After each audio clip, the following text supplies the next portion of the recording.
नमस्कार, मी अतुल ठाणे लाईव्ह मध्ये आपलं सर्वांचं स्वागत करतो। आज ठाणे महानगरपालिकेची महासभा जी आहे ती वादळी ठरण्याची शक्यता आहे। शेकडो विषय जे आहेत ते आहेत, परंतु आज सकाळी मी जेव्हा सगळे वृत्तपत्र वाचत होतो तेव्हा असं कळलं की आज एकही प्रश्न जो आहे तो विचारला जाणार नाहीये। मृणाल पेंडसे मागच्या वेळी आक्रमक झालेल्या महासभेमध्ये त्या माझ्यासोबतच, मी त्यांच्याशी बोलायला। मॅडम, सर्वांचे ठाणे लाईव्ह मध्ये स्वागत करतो। ते बघा, बरेचसे 200 पेक्षा जास्त विषय आहेत माझ्या हातामध्ये, परंतु सकाळी जेव्हा मी पेपर वाचले त्यात सरळ लिहिले की आज एकही प्रश्न उत्तर घेतलं जाणार नाहीये, लक्षवेधी वगैरे काय मांडली जाणार नाहीये। काय सगळं काय ठरलंय, म्हणजे सगळ्या तुमच्या मीटिंग मध्ये काय ठरलंय? आम्हाला देखील असं सांगण्यात आलेलं आहे की कुठल्याही प्रश्न उत्तरांचा तास होणार नाहीये, पण मागच्या वेळेस हा गोंधळ ह्याच्यावरूनच झाला होता की प्रश्न विचारणं आणि त्याची उत्तरं अधिकाऱ्यांनी देणं हा प्रत्येक नगरसेवकाचा अधिकार आहे। पण याही वेळी असं उत्तर दिलेलं गेलं आहे की पुढच्या महासभेमध्ये प्रश्न उत्तरांचा तास घेणार आहे। आणि जसं मी तुम्हाला सांगितलं की मी अनेक प्रश्न विचारलेले आहेत की या 3 वर्षात काय खर्च झाला, राज्य सरकारचा किती निधी आला, तो कुठल्या प्रभागात वापरला गेला, तर या सगळ्या प्रश्नांची उत्तरं मला अधिकाऱ्यांकडून अपेक्षित आहेत आणि मी वाट बघतेय की लवकरच मला ही उत्तरं मिळतील। आणि जोपर्यंत मला उत्तरं मिळत नाहीत प्रश्न मी विचारतच राहणार। आणि महापौरांनी असं सांगितलं की पुढच्या महासभेमध्ये प्रश्न उत्तरं घेण्यात येणार आहेत, तर बघूया, आपण वाट बघूया। 2,500 कोटी जो खर्च झाला, जो निधी आला, त्या संदर्भात तुमचा तो सगळ्या प्रश्नाला उत्तर मिळाली आहेत का त्याची काही तुम्हाला आतापर्यंत? मला मागच्या आठवड्यामध्ये अधिकाऱ्यांनी उत्तरं पाठवली आहेत, पण ती अर्धवट एकतर उत्तरं आहेत। आणि त्याच्यामध्ये जेव्हा मी ती सगळी उत्तरं बघितली, तपासली, तेव्हा असं लक्षात आलं की डुप्लिकेशन ऑफ वर्क बऱ्याच ठिकाणी आहे, म्हणजे तीच कामं, त्याच्यासाठी पैसे खर्च केले गेलेले आहेत, असे अनेक डाऊट्स माझ्या मनामध्ये आहेत। त्याच्यामुळे संशय व्यक्त होतोय, संशय जास्त बळावला गेला आहे आणि ही सगळी उत्तरं मला आणि ठाणेकरांना अपेक्षित आहेत। आणि पुढच्या महासभेमध्ये प्रश्न उत्तरांचा तास होईल अशी मी आशा करते। आणि जोपर्यंत हा तास होणार नाही तोपर्यंत प्रश्नांची उत्तरं तर आपल्याला मिळणार नाहीत, पण तोपर्यंत मी प्रश्न हे विचारतच राहणार। आणि जर झालाच नाहीत, प्रश्नांची उत्तरं दिलीच नाहीत, तर मग मला जनतेसमोर येऊन ते प्रश्न मांडावे लागतील। पण बांगलादेशी हटाव, म्हणजे बांगलादेशी फेरीवाले हटाव एक मोहीम तुम्ही सुरू केलेली आहे, प्रशासनाकडून तुम्हाला काही साथ मिळतीये का त्याच्यामध्ये? बघा कसं आहे, आता जो फेरीवाल्यांचा जो वाढता गोंधळ आहे, म्हणजे आम्ही नेहमी हेच म्हटले की स्थानिक फेरीवाल्यांनी बसलंच पाहिजे, पण हे जे बाहेरून येणारे फेरीवाले आहेत किंवा बांगलादेशी, हा आता इतका प्रश्न गंभीर होत चाललेला आहे। आणि मला असं वाटतं जर हे आम्हाला कळतं, जनतेला कळतं, तर प्रशासनाला पण हे गोष्टी माहितीच असतात, पण त्याकडे जाणून बुजून दुर्लक्ष केलं जाते असा माझा आरोप आहे। त्यामुळे आम्ही स्वतः आता बांगलादेशी हटाव ही मोहीम मी हातात घेतलेली आहे आणि प्रशासनाला जागा करण्याचं काम आम्ही नक्कीच करू। मॅडम, मगाशी तुम्ही जेव्हा उल्लेख केला डुप्लिकेशन ऑफ वर्क, परत तीच कामं झालेली आहेत आणि मला वाटतं बिलं पण त्याची परत काढली जातात, काही मार्किंग केलेत का तुम्ही त्या कामांचे? मी मार्किंग केलेलं आहे, बऱ्याच गोष्टी मी जमवलेल्या आहेत, फक्त मी आता वाट बघतेय की सभागृहामध्ये प्रश्न उत्तरांचा तास कधी होईल। आणि मला खात्री आहे की अधिकारी मला उत्तर देतील, कारण माझ्याकडे बऱ्याच अशा गोष्टी आहेत की डुप्लिकेशन ऑफ वर्क तर झालेलंच आहे, अनेक कामांची 2-2, 3-3 वेळा बिलं काढलीत असा माझा संशय आहे, तर तो संशय अधिकाऱ्यांनी माझा दूर करावा हीच माझी माफक अपेक्षा आहे। मॅडम, एक 400-500 कोटीची कामं असतील डुप्लिकेशनची, काय वाटतं अंदाज तुमचा संशय? आता बघा, 2,500 कोटी खर्च झाले असं मला अधिकाऱ्यांकडनं सांगण्यात आलं, पण काही लोकांकडनं असं आम्हाला कळलं की 3-3.5 कोटी ठाण्यामध्ये आले, तर 3-3.5 मध्ये 400-500 कोटी सहज असू शकतात ना अतुल?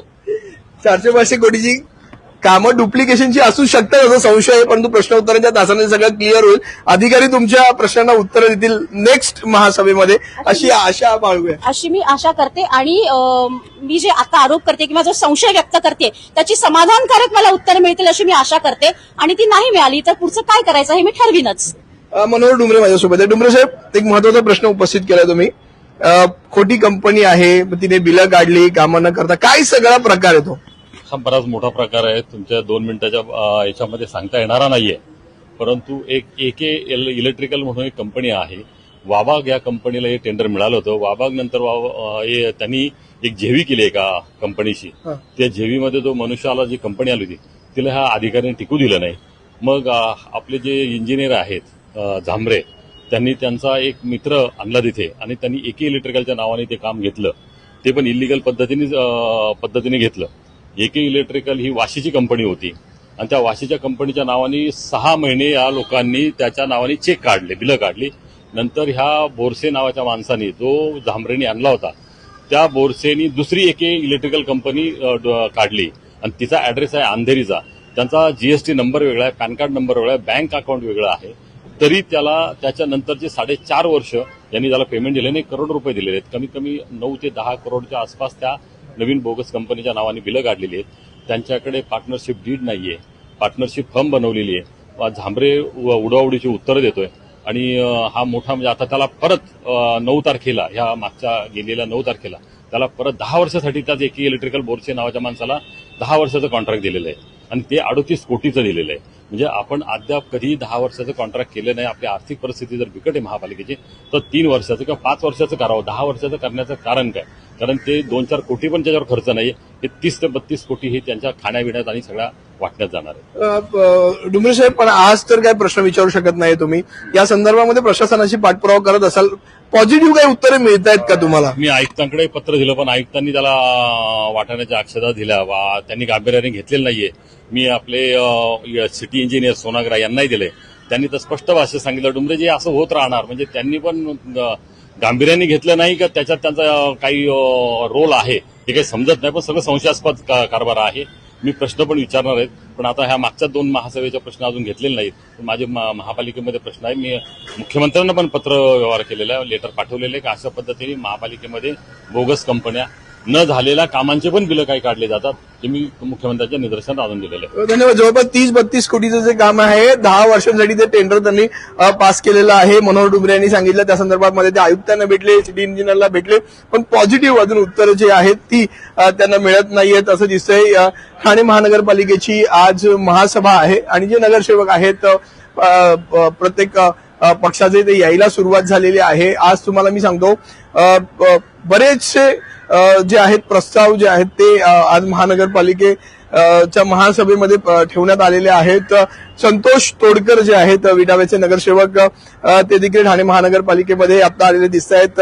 एक नवनिर्वाचित नगरसेवक आहेत शिवसेनेचे संतोष तोडकर, ते आता ठाणे महानगरपालिकेमध्ये आलेले आपल्याला दिसत आहेत. महासभेत जाताना आता दिसत आहेत. थोड्याच वेळात महासभा जी आहे ती सुरू होणार आहे आणि आज ही जी महासभा आहे, एक महत्वाचं तुम्हाला सांगतो, आजच्या या संपूर्ण महासभेमध्ये जे जे प्रस्ताव ठेवण्यात आलेले आहेत, जे जे विषय ठेवण्यात आलेले आहेत ते कदाचित मंजूरच होणार आहेत. प्रश्न उत्तरांचा जो तास आहे तो आज होणार नाहीये, कारण माझ्या माहितीप्रमाणे गटनेत्यांची जी आहे ती मिटिंग झालेली होती आणि त्याच्यामध्ये ठरलेलं होतं की आजच्या महासभेमध्ये प्रश्न उत्तरं घेतली जाणार नाहीयेत. आणखीन एक महत्वाचा असा प्रश्न आहे की प्रश्न उत्तर तर घेतली जाणार नाहीयेत, परंतु जे स्वीकृत नगरसेवक आहेत किंवा परिवहनचे समिती सदस्य आहेत, स्थायी समितीचे जे सदस्य आहेत, तर ते देखील त्यांचं देखील जी निवड होणार होती ती देखील या महासभेत जी आहे ती केली जाणार नाही आहेत. राजेंद्र फाटक जे आहेत नवनिर्वाचित ते देखील नवनिर्वाचित एक नगरसेवक आहेत. त्यांचं देखील आता या महासभेसाठी ठाणे महानगरपालिकेमध्ये आगमन आपल्याला झालेलं दिसतंय. राजेंद्र फाटक इथे आलेले आहेत आजच्या या महासभेसाठी आणि बरेचसे जे नगरसेवक आहेत ते आता या ठाणे महानगरपालिकेत यायला सुरुवात झालेली आहे. मी पुन्हा एकदा सांगतो, आता ज्या प्रश्नावर आपण मगाशी बोलत होतो तो प्रश्न असा होता की स्थायी समितीचे सदस्य, स्थायी समितीचे सदस्य, त्यांचा स्वीकृत नगरसेवक, परिवहन समितीचे सदस्य, शिक्षण समित्या आहेत, अशा बऱ्याच समित्या आहेत. त्याचे सदस्य जे आहेत ते निवडले जातील या महासभेमध्ये अशी आशा होती, अपेक्षा होती, परंतु तसं काही आज होताना दिसत नाहीये. त्यामुळे या सर्व सदस्यांची जी निवड आहे ती पुढे ढकलण्यात आलेली आहे.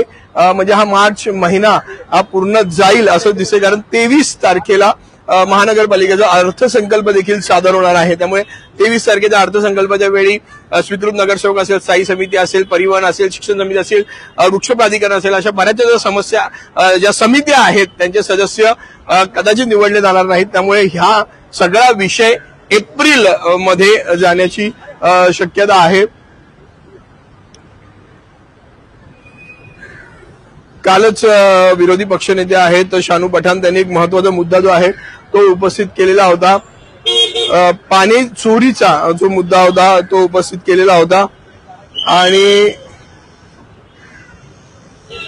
त्या पाणी चोरीच्या मुद्द्यावरती आज ते महानगरपालिकेत काही भाष्य करतात का किंवा प्रश्न विचारतात का हे देखील पाहणं गरजेचं आहे. अभिजित पवार आलेले आहेत. अभिजित पवारांशी मी बोलणार आहे. अभिजित, ठाणे महानगरपालिका गेटवर आंघोळ केली, पाणी प्रश्नाचा मोठा मुद्दा आहे. काल विरोधी पक्षनेत्यांनी देखील मोठा खुलासा केलेला आहे. तुम्ही देखील पाण्याच्या प्रश्नासंदर्भात पहिल्या दिवसापासून झगडत आहात.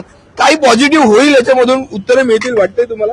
आता थोडंफार पॉझिटिव्ह झालेलं आहे. म्हणजे ज्या ठिकाणी गढूळ पाण्याची व्यवस्था त्यांनी केली होती ते पाणी आता व्यवस्थित झालेलं आहे. म्हणजे थोडक्यात आज पाणी व्यवस्थित आलेलं आहे. पण बघूयात की अजून किती दिवसांनी व्यवस्थित स्थिर होतंय. नाही झालं तर मग आहे पुढचे प्रश्न किंवा पुढचे आंदोलन आज होते. गटनेतेपदी एक युवा नगरसेवकाला गटनेते पदाची मोठी जबाबदारी अभिजित तुमच्यावर पक्षाने दिलेली आहे. काय वाटतं, मोठी अपेक्षा देखील पक्षाच्या तुमच्याकडून आहेत आता? आता पक्षाने दिलेली जबाबदारी, जितेंद्र आव्हाड साहेबांचे आशीर्वाद, म्हणजे जितेंद्र आव्हाड साहेब कार्यकर्ते कसे घडवतात त्याचं एक सर्वात मोठं उदाहरण तुमच्या समोरच आहे. तर त्या हिशोबानेच ज्या पद्धतीने चांगलं काम करता येईल तेवढं चांगलं नक्कीच काम मी पक्षासाठी आणि महानगरपालिकेत मला निवडून दिलेल्या लोकांसाठी मी करेन. अभिजित, याच ठिकाणी आंघोळ केली होती आणि त्यानंतर अखेर थोडंफार यश तुमच्या आंदोलनाला मिळून पाणी यायला आज सुरुवात झाली असं म्हणायला लागेल. पाणी यायला सुरुवात झाली. म्हणजे ज्या पद्धतीने जे वॉलमन्स मस्ती करत होते ती मस्ती तरी सध्या तरी बंद झाली आहे. पण आता आनंद विहारमध्ये ज्या पद्धतीने पाणी येतंय, त्याच्यानंतर काही भागांमध्ये कारेगावमध्ये वगैरे पाणी येतंय, ते आता सुखरूप स्वरूपात आहेत. जे वॉलमन्स होते त्यांची मस्ती बंद झालेली. म्हणजे अभिजित पवार यांनी या ठाणे महानगरपालिकेच्या गेटवर आंघोळ केली होती, त्या आंदोलनाला यश मिळालंय असंच आपल्याला म्हणावं लागेल. अभिजित पवार यांची गटनेतेपदी देखील राष्ट्रवादी काँग्रेस पार्टीच्या निवड झालेली आहे. एका युवा नगरसेवकाला ही राष्ट्रवादी काँग्रेस पक्षाने संधी जी आहे ती दिलेली आहे.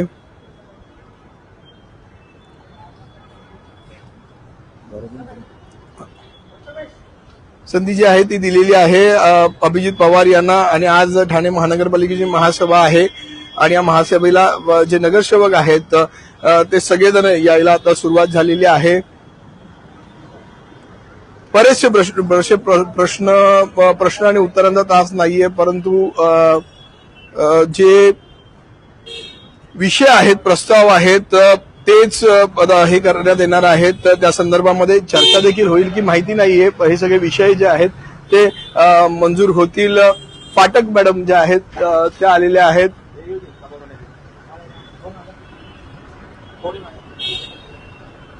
आपण जर पाहिलं तर जयश्री फाटक मॅडम यांचं देखील आगमन जे आहे ते ठाणे महानगरपालिकेमध्ये झालेलं आहे. फाटक मॅडम महानगरपालिकेमध्ये आलेल्या आहेत. मॅडम, स्थायी समिती असेल, स्वीकृत असेल, या बऱ्याचशा गोष्टी होणं अपेक्षित होत नाही. पुढच्या महिन्यात जाईल असं वाटतं का या सगळ्या गोष्टी?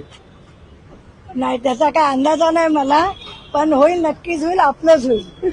सभागृह नेते आपल्यासोबत आहेत. जगदाळे साहेब, बरेचसे प्रस्ताव आहेत, आज बरेचसे विषय आहेत, 200 पेक्षा जास्त, परंतु प्रश्न उत्तरांचा तास या महासभेत होणार नाही. सकाळी वृत्तपत्रामध्ये सगळ्यामध्ये बातम्या आहेत. मागच्याच महासभेमध्ये सांगितलंय महापौरांनी की 2 महासभेमध्ये आम्ही प्रश्न उत्तर किंवा लक्षवेधी घेणार नाही. ही विनंती गेल्याच महासभेत महापौरांनी केली. या महासभेत वेगळं काय? स्वीकृत नगरसेवक असेल, स्थायी समिती असेल, बऱ्याचशा समित्या आहेत, परिवहन आहेत, शिक्षण आहेत, सगळे सदस्य निवडीची वाट बघतायत. सगळं ठाणं कधी होणार आहे? सगळं लवकरच होते. लवकर म्हणजे एप्रिल महिन्यात उजाडेल असं काय होतं? लवकर होईल.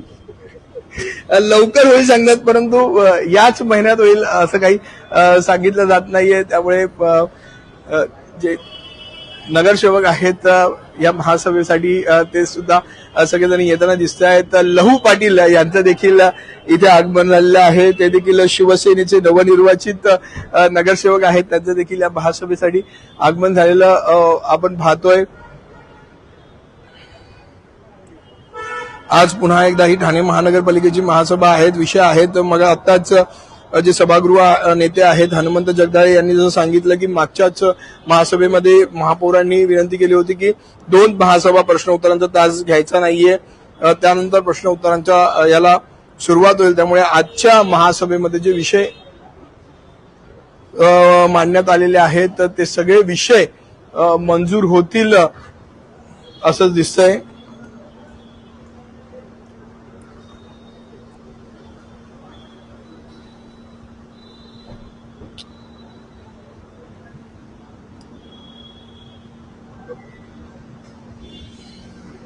प्रमिलाताई केनी मॅडम यांचं देखील या महासभेसाठी आगमन झालेलं आपल्याला दिसतंय. आज ठाणे महानगरपालिकेची महासभा आहे आणि या महासभेसाठी या सगळ्यांचं, या नगरसेवकांचं आगमन होताना आपल्या सगळ्यांना दिसतंय.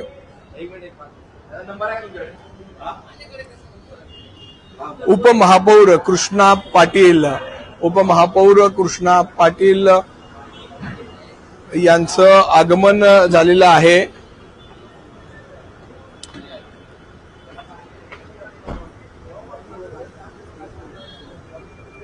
पहिल्या दुसऱ्याच महासभेत कृष्णा पाटील यांचा आक्रमक पवित्रा जो आहे तो आपल्याला पाहायला मिळाला होता. सर, शेकडो विषय आहेत, आज प्रस्ताव आहेत, पण प्रश्न उत्तरांचा तास नाहीये, त्यामुळे कुठेतरी काही जणांमध्ये नाराजी दिसून येते. काय कारण आहे? नाराजी हा विषय आहेच, कारण 4 वर्षानंतर महासभा होते, तर प्रश्न उत्तर आणि लक्षवेधी घ्यावी सर्व सन्मानित सदस्यांची इच्छा आहेच, पण सर्व समित्यांच्या नियुक्त्या होणे बाकी आहे. आणि तसेच बजेट हा विषय आता आलेला आहे आणि त्या बजेटवरती चर्चा करण्याकरता व त्यासाठी अभ्यास करण्याकरता वेळ मिळावा म्हणून प्रश्न उत्तरे आणि लक्षवेधी हे पुढच्या महासभेपासून घेण्याचं ठरलेलं आहे. नक्कीच कृष्णा पाटील यांचा एक आक्रमक चेहरा या ठाण्याने पाहिलेला आहे. पहिल्या दुसऱ्या महासभेतच त्यांनी कुठलाही विषय चर्चेविना मंजूर करू देणार नाही असा पवित्रा घेतलेला होता. प्रभाग क्रमांक 22 या नगरसेविका वाघ मॅडम ज्या आहेत त्या देखील आता महासभेसाठी ठाणे महानगरपालिकेमध्ये त्यांचं आगमन झालेलं आहे.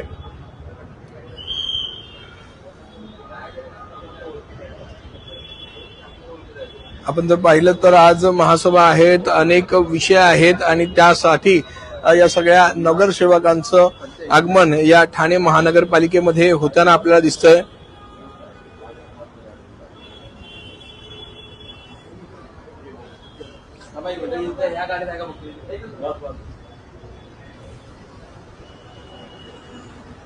आज ठाणे महानगरपालिकेची महासभा आहे. आज प्रश्न उत्तरांचा आणि लक्षवेधी होणार नाहीयेत, परंतु काल विरोधी पक्षनेते शानू पठाण यांनी पाणी चोरीचा एक मोठा आरोप जो आहे तो केला होता. त्या संदर्भामध्ये प्रत्येक 100 मीटरवर कसे इलिगल कनेक्शन जे आहेत ते लावण्यात आलेले आहेत ते देखील दाखवलं होतं. त्यामुळे तो मुद्दा कदाचित शानू पठाण जे आहेत ते घेण्याची शक्यता आहे. आज मी तुम्हाला सांगतो की अशी म्हणजे जेव्हा मी पेपर वाचत होतो तर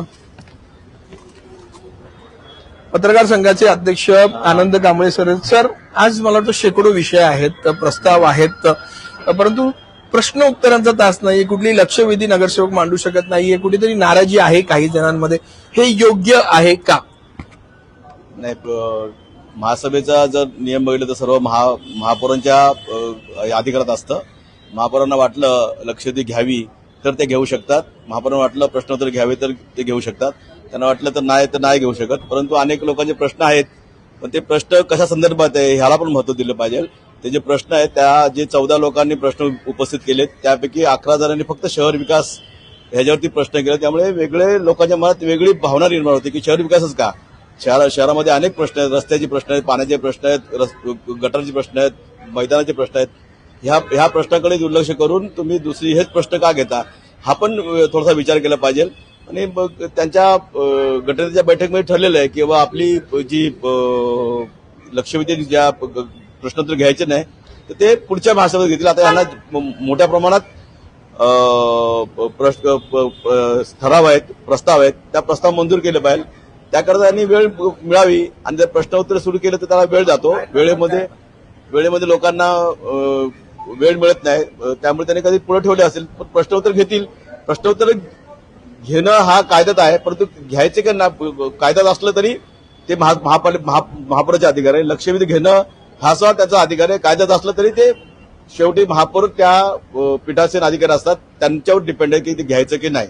त्यामुळे जरी सत्ताधारी किंवा सत्ताधारीच्या विरोधात हे असलं तरी विरोधकांनी सुद्धा त्यांची भूमिका आक्रमकपणे मांडली तर मग पुढच्या वेळेस तर त्या लक्षवेधी आणि प्रश्नोत्तर घेतील आणि जे ज्युनियर प्रश्न आहेत त्याचे त्यांना उत्तर मिळतील आणि ज्युनियर लक्षवेधी असेल तर त्यातून शहराचं भलंच होईल. सर, माझा एक प्रश्न आहे, सगळ्या ठाण्यातल्या चर्चा तुम्ही ऐकताय, प्रत्येक ठिकाणी एकच चर्चा सध्या सुरू आहे की स्वीकृत नगरसेवक कधी होणार, स्थायी समिती कधी बसणार, परिवहन कधी बसणार, या समित्या का बसत नाहीत, काय आहे की या समित्याच्या सदस्य अजून बसत नाहीये, काय वाटतं? स्वीकृत सदस्य मागच्या ज्या बोर्डात स्वीकृत सदस्य झाले त्याला 2.5 वर्षांनी झाले होते. त्यामुळे स्वीकृत सदस्याच्या आता क्रायटेरिया आहेत, वेगवेगळे कला क्षेत्रातले पाहिजे, न्यायदानातले पाहिजे, वेगवेगळ्या फील्डमधले लोक स्वीकृत असावेत असा हे आहे. आणि आता एवढं 10 लोक झाली आहेत, तर जे राजकीय पक्ष आहेत त्यांच्यामध्ये काहीतरी ठरलं असेल किंवा त्याच्यात एकमत नसेल होत, त्यामुळे नाही होत. आणि स्थायी समितीचं बोललं तर स्थायी समिती अजून खरं म्हणजे 20 फेब्रुवारीच्या अगोदर प्रशासनाने महापालिकेकडे बजेट सादर केला होता. 20 फेब्रुवारीच्या आत केल्यानंतर तुम्हाला बजेटमध्ये प्रोव्हिजन असते कर दर वाढवण्याची, तर ते आता ते वाढू शकत नाही मार्च महिना असल्यामुळे. आणि मार्च महिन्यामध्ये शेवटच्या वेळेला बजेट आलेलं आहे, हे ऍक्च्युली खरं म्हणजे चुकीचं आहे. तुम्ही कधी बजेट मंजूर करणार, ह्याला वेळ लागतो. 31 मार्चात बजेट मंजूर करणं आवश्यक असतं. तर त्या आता 23 तारखेला बजेट झाल्यानंतर त्यावेळी चर्चा होणार. तर ती त्याऐवजी जर स्थायी समिती झाली असती तर स्थायी समितीकडे लवकर झालं असतं. स्थायी समिती का केली नाही तर त्याचा काय आपण सांगू शकत नाही, ते पॉलिटिशियन लोकांनी का घेतलं, पण तो झाला पाहिजे. ते आर्थिक स्थिती महापालिकेची सांभाळण्याकरता स्थायी समिती आवश्यक आहे. परिवहन आणि ह्या मागच्या वर्षी परिवहनची समिती उशिरा झाली होती, 1.5-2 वर्षांनी झाली होती, ते स्थायी समिती स्वीकृत झाले होते.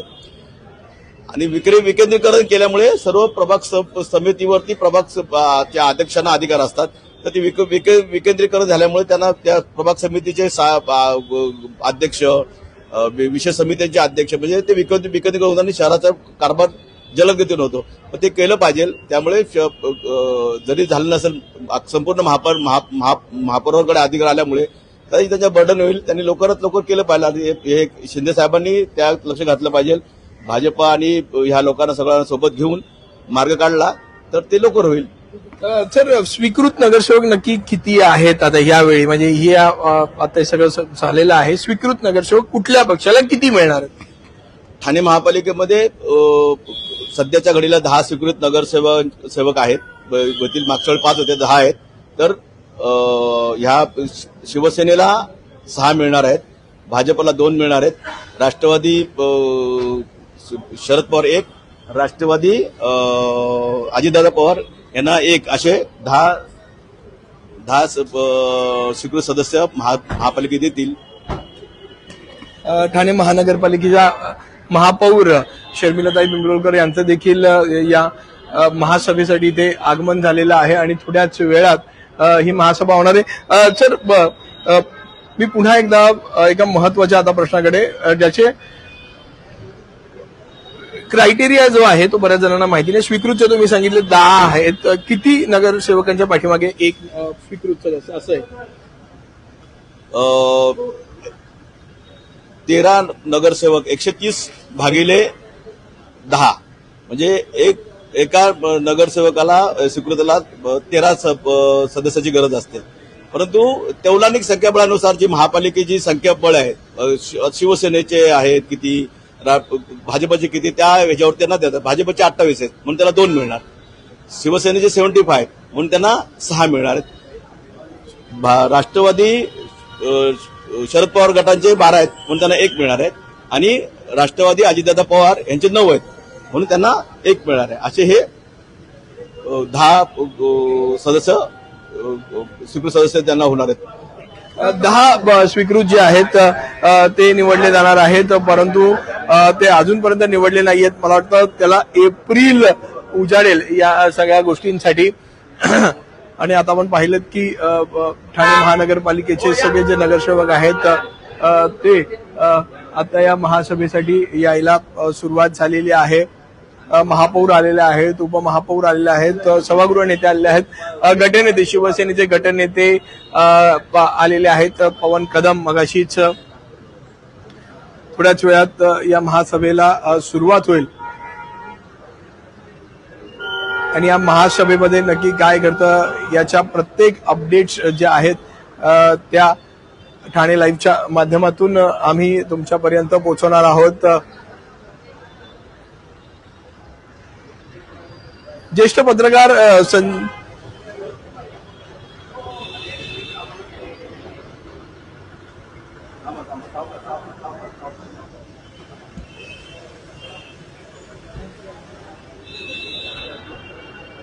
ठाणे महानगरपालिकेच्या नवनिर्वाचित नगरसेविका मर्जिया शानू पठाण या देखील महापालिकेत आलेल्या आहे. एकच प्रश्न माझा मर्जियासाठी आहे. काल करोडो लिटर पाणीची चोरी होतीये ठाणे महानगरपालिका क्षेत्रात, त्याचा भांडाफोड केलेला आहे. त्या संदर्भात काही आज महासभेत होणार आहे का? आता विरोधी पक्ष नेते माझे वडील अशरफ शानू पठाण येते आणि काल तर त्यांनी जे स्टिंग ऑपरेशन केलं होतं, आपल्याला माहिती आहे की फक्त मुंब्राच नाही, पूर्ण ठाणे असो, कळवा असो, मुंब्रा असो, दिवा असो, पाणीची किती प्रॉब्लेम होत आहे आणि पाणीचं किती किल्लत होत आहे लोकांना, स्पेशली महिलांना. तर एवढा मोठा स्टिंग ऑपरेशन झाल्यानंतर काल माहीत पडलं की किती MLT पाणी चोरी होत आहे आणि टँकर्स चोरीनी फिल करून टँकर माफियाचं पण काम चालतंय. बघा आता पुढचे प्रोसिजर आता आतमध्ये होईल. मला एक कळत नाहीये मर्जियाजी, तुम्ही आणि शानू पठाण या करोडो लिटर पाण्याची चोरी शोधू शकता, तर ठाणे महानगरपालिका प्रशासन का शोधू शकत नाहीये? मला असं वाटतंय की तिथे प्रशासनाला आपल्याला विचारावं लागेल. आता आतमध्ये जाऊन मी विचारणार आहे प्रशासनाला की बाबा असं काय तुमच्या लक्ष तिथे नव्हता, कारण की दररोज इकडे आमचे एक नगरसेवक पण आंदोलन केले. आम्ही दरवेळी तिथे जाऊन त्यांना नेहमी तक्रार दिली की किती पाणीचा प्रॉब्लेम आहे. मग त्यांची जबाबदारी होती, पण ऑफकोर्स आम्ही प्रशासन त्यांची जबाबदारी चांगली पद्धतीने अदा करत नाही, मग आम्हालाच करावी लागेल. That's why corporators are there for. आता तुम्ही शोधून दिलेली आहे, चोरी दाखवलेली आहे, तेव्हा तरी ते चोराला पकडतील असं वाटतं का तुम्हाला? बघू आता,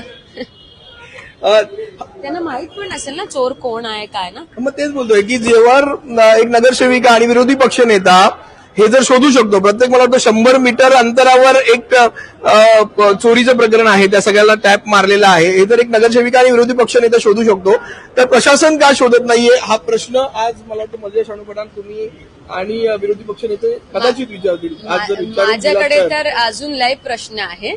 ह्या प्रश्नावर माझे वडील विरोधी पक्ष नेते अशरफ शानू पठाण जाम टाईट करणार आहे आतमध्ये. थँक्यू. मीनाक्षी मॅडम, एकच प्रश्न आहे.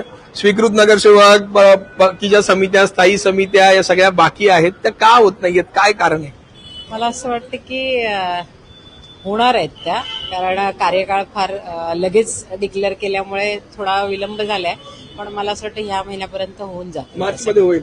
हो, मार्चमध्ये नाही होणार, कारण आता बजेट आणि ह्याचं सगळी प्रोसेस चालू आहे आणि त्याच्यामुळे मला असं वाटतं की एप्रिल फर्स्ट वीक मध्ये पर्यंत व्हायला पाहिजे तसं. मॅडम, तुम्ही देखील महापौर होतात, हा सगळा कार्यकाळ तुम्ही पाहिलेला आहे. जवळपास एवढ्या वर्षानंतर महासभा होत आहेत, सगळ्या वृत्तपत्रांमध्ये आलं की प्रश्न उत्तरं आणि लक्षवेधी वगैरे आज होणार नाहीयेत. थोडीशी नाराजगी आहे काही नगरसेवकांमध्ये, काय वाटतं तुम्हाला? मला असं वाटतं की विषयपत्रिकेवरती विषय बरेच आहेत. प्रश्न उत्तराचा जर हे असेल तर ज्या नगरसेवकांनी विचारलेले त्यांनी महापौरांच्या दालनात बसून ते सोडवले पाहिजे, कारण ते त्यांच्या अंतर्गत प्रभागातले विषय आहेत. महापालिकेच्या अंतर्गत संपूर्ण ठाणे महापालिकेचे जर काही विषय असतील तर त्या संदर्भात चर्चा होणं अपेक्षित आहे. पण तरी पण मला असं वाटतं की एवढ्या विषयपत्रिकेवरती 91 विषय आहेत आणि ते विषय पूर्ण होणार नाही जर आपण प्रश्न उत्तराचा तास घेतला तर आम्ही पूर्वी करत होतो की असे काय प्रश्न असतील तर ते महापौरांच्या दालनात बसून सोडवले पाहिजे. नक्कीच मार्च मध्ये नाही तर एप्रिलच्या फर्स्ट वीक मध्ये कदाचित स्वीकृत नगरसेवकांचं होईल असं मीनाक्षी शिंदे यांनी सांगितलेलं आहे. विरोधी पक्ष नेते अशरफ शानू पठाण आलेले आहेत. शानूजी, करोडो लिटर पाणी चोरीला जात आहे. काल एक मोठा भांडाफोड स्टिंग ऑपरेशन तुम्ही केलेलं आहे, त्या संदर्भात आज काय महासभेत? नक्की आम्ही महापौरला बोलणार, ते विषय बोलायचा गंभीर विषय आणि मूल सुविधा आहेत. एकीकडे ठाण्याला पाणी नाही, दुसरीकडे कमर्शियल मोठे मोठे गोडाऊन 24 तास पाणी. मगाशी मी मर्जियाला पण एक प्रश्न विचारला, तुम्हाला पण विचारतो की चोरी तुम्ही पकडली आहे, जर हे सगळं तुम्हाला दिसतं, एक नगरसेवक एक विरोधी पक्षनेता शोधू शकतो, तर प्रशासनाला हे दिसत नाहीये का? ते शोधू शकत नाहीयेत का? तेही तो आमचं काम आहे ना. प्रशासनाचे जो डोले आहेत उकळाचं काम. पण आता तुम्ही काल उघडले त्यांचे डोळे, पण ते पकडतील का सगळ्यात फॉलोअप आम्ही चोराला? करणार, आम्ही फॉलोअप करणार. फॉलोअप करण्यात त्याला यश मिळेल सगळे आणि पाणी कोशिश करने वालों की हार नाही होते. कोळी मॅडम आले आहेत. मॅडम, महत्वाचे काही मुद्दे होते तुमचे, पण आज प्रश्न उत्तर नाहीये, पण काय मागण्या असणार आहेत? मागण्या आपल्या फेरीवाल्यांचा विषय आहे फेरीवाल्यांच्या नोंदणीचा. त्याच्या अनुषंगाने आम्ही आमचा विषय लक्षवेधी जरी नाही घेतली ठाणे महानगरपालिकेने तरी आम्ही अनुषंगाने आमचा विषय मांडूच. ठाणे महानगरपालिकेची ही महासभा आहे ती लाईव्ह व्हावी, फेसबुक लाईव्ह किंवा युट्यूब लाईव्ह सगळ्या सोशल मीडियावर देखील एक महत्वाची मागणी केलेली होती, पण त्याला यश मिळेल असं मला तरी आता वाटत नाही. काय अहो, वाटतं आता मला? मला पत्रकारांचे फोन येतात, सगळ्या महापालिकांमध्ये लाईव्ह आहे. इव्हन ही जी लक्षवेधी आहे फेरीवाल्यांची मुंबई विधानसभेमध्ये घेतलेली आहे, मुंबई महापालिकेमध्ये, भिवंडी सारख्या महानगरपालिकेमध्ये पण घेतले, पण आपली ठाणे महानगरपालिका काही घेत नाहीये. आता त्याच्यामध्ये काय काळाबेरा आहे ते त्यांनाच माहीत. अजून आपले प्रश्न उत्तर आहेत, बघू आता. जे माझ्या लाईव्ह जे ह्याचं महासभेचं जे मी पत्र दिलेलं त्याचं उत्तरही मला काही आलेलं नाहीये, बघू. पण येत्या काळात प्रयत्न करणार का तुम्ही? कारण महत्वाचं मॅडम, आज एवढ्या सगळ्या ठाणेकरांनी नगरसेवक म्हणून निवडून दिले, महासभेत काय प्रश्न विचारले जातात, कशी महासभा चालते या संदर्भात ठाणेकरांना कळणं अपेक्षित आहे. नक्कीच ते तर कळणं अपेक्षित आहे, पण त्याच्यासाठी ज्यांच्या हातात आता बोलायला तर त्यांनी काहीतरी पावलं उचलायला पाहिजेत आणि महापौरांनी आपल्या आयुक्तांनी इनिशिएटिव्ह घ्यायला पाहिजे मला असं वाटतंय. आणि नक्कीच आम्ही तर प्रयत्न करूच आणि बाकी सगळ्यांनी पण याला जोर लावायला पाहिजे, त्याच्यामुळे ठाणेकरांना आपली महासभा दिसू शकेल. नक्कीच परिषदाई सरनाईक मॅडम या देखील इथे आलेल्या आहेत. नम्रता कोळी मॅडम यांनी ही सगळी महासभा सोशल मीडियावर आणि ही सगळी लाईव्ह दाखवली जावी अशी मागणी केलेली आहे. परिषदाई सरनाईक मॅडम या देखील महानगरपालिकेमध्ये आलेल्या आहेत. आज महासभा आहे, अनेक विषय त्यामध्ये आहेत आणि परिषदाई सरनाईक यांचं देखील इथे आगमन झालेले आहे. दिव्यातील सगळे नवनिर्वाचित नगरसेवक आलेले आहेत. इथे आज महासभा आहे, या सगळ्यांचं इथे आगमन झालेलं आहे.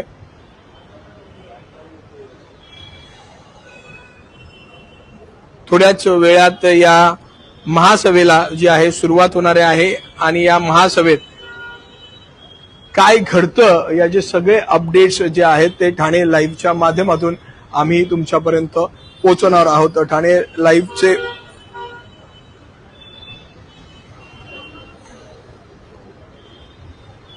आणखीन काही बरेचसे नगरसेवक जे आहेत ते ठाणे महानगरपालिकेत येत आहेत, त्यांचं आगमन जे आहे ते होत आहे.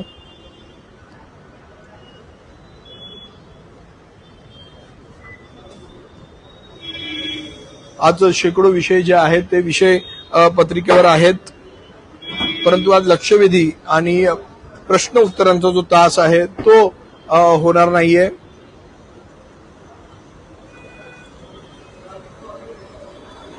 या संपूर्ण महासभेत काय घडतं याचे सगळे अपडेट्स ठाणे लाईव्हच्या माध्यमातून आम्ही तुमच्यापर्यंत पोहोचवत राहू. ठाणे लाईव्हचे अपडेट्स मिळवण्यासाठी आजच ठाणे लाईव्हला फॉलो करा. धन्यवाद.